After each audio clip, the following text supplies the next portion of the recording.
Okay, well, here's part two of our discussion of this first formal essay. And as you recall, the theme uniting all of these short stories was initiation or rite of passage. And I've selected a couple short stories that I thought dealt with the protagonist's education, uh, whether that be formal or informal, as into understanding the gender roles expected by their dominant culture.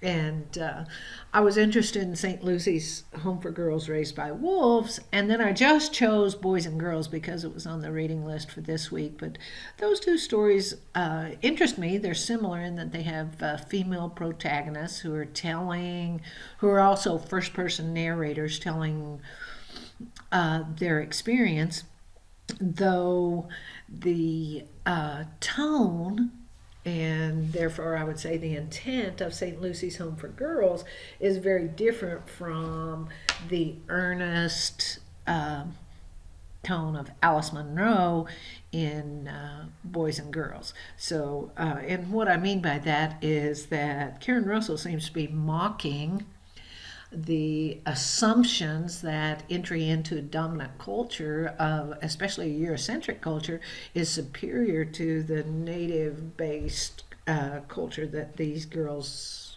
grew up with.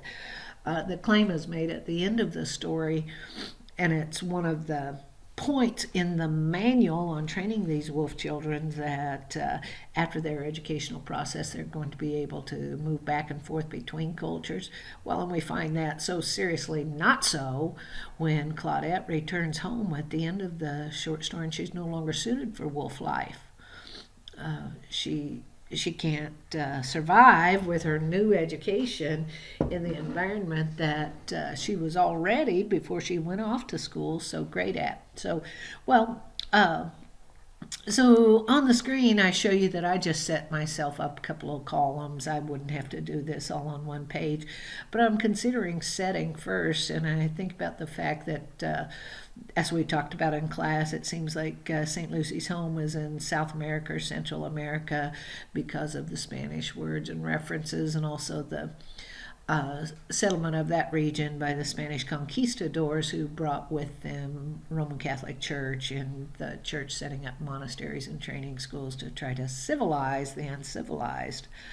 And I'm putting that in quotation marks. So, but even at that, the setting in St. Lucy's Home is kind of vague and fictional sounding. It sounds fairy tale based, and part of that's due to Karen Russell's use of magical realism, the implausible set alongside the plausible. In contrast, uh, Alice Munro creates a very realistic setting. There's a romantic theme tied through that, and it's not realism just for the sake of realism. There's realistic detail, but Munro is not trying to create a slice of life, but she is trying to show a New England farm where winters are harsh and life is rugged, and uh, the means of survival is not necessarily a pretty or glamorous or tempered thing. Well, okay, well, back to this school that is established in St. Lucy's Home. We've already mentioned that the school's mission is to train these girls raised by wolves. And of course, I've done some note taking, but I would need, before I wrote my paper, to come back and get some precise textual details so that I could integrate passages and then analyze those. And I'll give you a little tutorial or a little video on what I mean by that as well, although I've shown you a little of that in the past. Um, the school has this kind of manual, and that seems part of Russell's playful, mocking tone. The irony, of course, as I mentioned, is that in this specific region, the dominant culture is the wolf culture, and not the European culture. So the European education doesn't really do these wolf children good when they try to return to their packs. In order for it to do them good, they would have to leave the region they have grown up in, or stay right there at the monastery, which happened frequently. And then, of course, there's male female education at the school. and what the students learn is gender-based.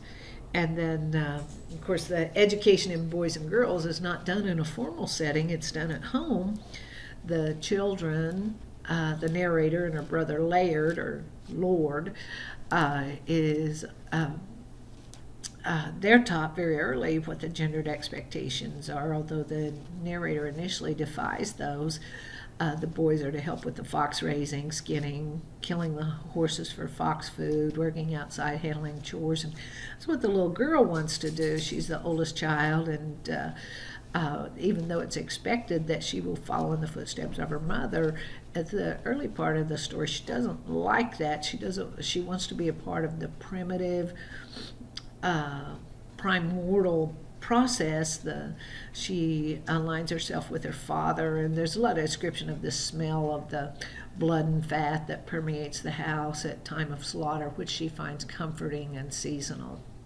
So I know I'm talking pretty fast. I don't want this video to get too long, but I'm going to scroll down just a little bit and think about some of my characters. So just kind of focusing on Claudette, and then we don't get a name for the narrator in Boys and Girls, but both characters are presented as somewhat average, even though in St. Lucy's Home, our narrator tells us that Claudette thinks she could have given Jeanette a run for her money about being the star of the show, but she had learned it's not good to separate oneself from the pack.